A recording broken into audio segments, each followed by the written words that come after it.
And plastic బాటిళ్ల సేకరణ ముసుగులో దొంగల ముఠా చోరీలకు పాల్పడుతున్నారు. అర్ధరాత్రి దాటిందంటే దొంగల ముఠాలు ఆటోల్లో దిగుతున్నారు. రాత్రి వేళ తాళాలు వేసి ఉన్న ఇళ్లు దుకాణాలను గుర్తించి చోరీలకు పాల్పడుతున్నారు. సిద్దిపేటలోని ఒక డెకరేషన్ దుకాణంలో దొంగలు ఇత్తడి సామాన్లు ఎత్తుకెళ్లారు.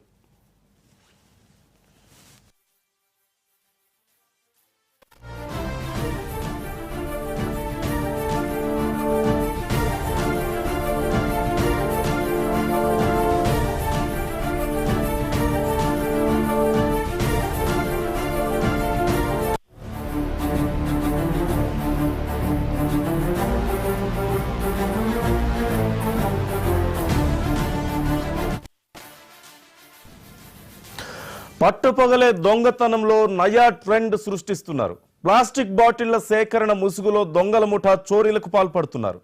అర్ధరాత్రి దాటిందంటే దొంగల ముఠాలు ఆటోల్లో దిగుతున్నారు. రాత్రి వేళ తాళాలు వేసి ఉన్న ఇళ్లు దుకాణాలను గుర్తించి చోరీలకు పాల్పడుతున్నారు. సిద్దిపేటలోని ఒక డెకరేషన్ దుకాణంలో దొంగలు ఇత్తడి సామాన్లు ఎత్తుకెళ్లారు. ఈ అంశానికి సంబంధించి పూర్తి సమాచారం మా ప్రతినిధి నాగరాజుని అడిగి తెలుసుకుందాం. నాగరాజు, ఏ ప్రాంతాల్లో ఈ దొంగల ముఠా తిరుగుతోంది, డీటెయిల్స్ ఏంటి? పోలీసులు ఏమైనా ప్రయత్నం చేస్తున్నారా పట్టుకోవడానికి?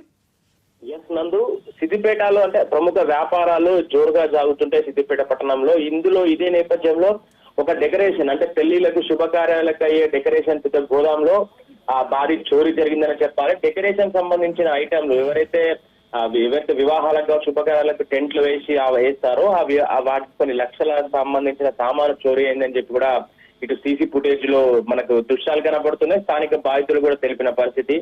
సిద్దిపేట పట్టణంలో అంటే వీళ్ళు రోజువారీగా భుజాన సంచి వేసుకుని చెత్త సంచులు ఏరుకునే క్రమంలోనే ఎక్కడైతే రోజు గస్తీ కాస్తారు, మొత్తం తిరిగి ఎక్కడైతే సంచులు ఎక్కడైతే చెత్త ఉందో ఇటువంటి ప్లాస్టిక్ బాటిల్లో గస్తీ కాసి ఎక్కడైతే అంటే వస్తువులు ఉన్నాయో, విలువ గల వస్తువులు ఉన్నాయో ఒక రోజు ప్రొద్దున వచ్చి గస్తీ కాసి తర్వాత వాళ్ళ ముఠాతోటి దిగి వచ్చి ఒక బయట ఇద్దరు ఉంటారు, లోపల ఇద్దరు ఉండి ఇలా దొంగతనం చేసిన సీసీ ఫుటేజ్ ఇప్పుడు మొత్తం వైరల్ గా మారింది.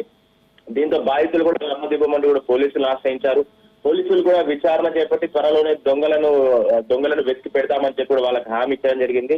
సుమారుగా ఈ డెకరేషన్ ఉన్న సుమారుగా 3 లక్షల సామాను దొంగలించినట్టుగా ఇటు డెకరేషన్ బాధితులు తెలుపుతున్నారు. ఇది వాళ్ళ ఉన్న గోదాంలో పెట్టిన సీసీ కెమెరాల్లో మాత్రం నమోదైందని చెప్పాలి.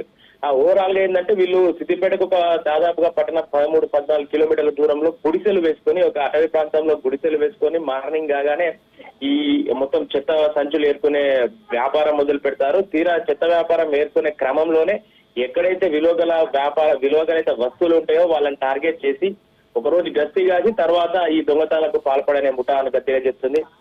అంటే ఓవరాల్ గా సిద్దిపేట పట్టణంలో కూడా ఈ వైరల్ కావడంతో చాలా అందరూ భయప్రాంతాలకు గురవుతున్నారు. ఎప్పుడు ఏమొచ్చి ఏ ఇంట్లో దొంగతనం జరుగుతుంది, ఏ వ్యాపార సంస్థలో దొంగతనం జరుగుతుంది అని చెప్పి కూడా భయభ్రాంతులు కలుగుతున్నాయి. ఓవరాల్ గా పోలీసులు మాత్రం ఆ కేసు నమోదు చేసుకున్నారు. విచారణ చేపి త్వరలోనే దొంగలను బయట పెడతామని చెప్పి కూడా అంటున్న పరిస్థితి నందు. Okay, right, thank you Nagaraju.